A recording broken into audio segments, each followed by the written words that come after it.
नमस्कार, जय सिया राम, जय श्री बालाजी। मैं स्वामी बालमुकुंदाचार्य जयपुर राजस्थान से।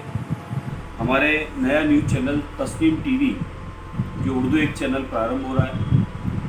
उर्दू चैनल के तस्नीम टीवी के सभी सर्वप्रथम दर्शकों को और इस चैनल के सभी हमारे कर्मचारियों को बहुत सारी बधाई और शुभकामनाएं। सम्माननीय रमाकांत जी गोस्वामी, सैयद सोहेब आलम साहब, जिनकी प्रेरणा से प्रयास से ये उर्दू चैनल राजस्थान जयपुर से शुरुआत हो रहा है और राजस्थान से पूरे देश में और विदेश में भ्रमण करेगा।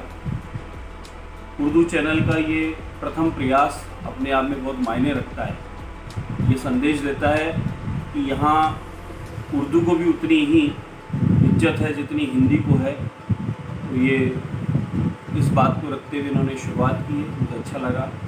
बधाई और शुभकामनाएं देता हूँ समस्त चैनल के हमारे कर्मचारियों को कि आपकी ये मेहनत सफल हो और आप इस चैनल के माध्यम से अच्छे संदेश संपूर्ण देश में दे पाएँ।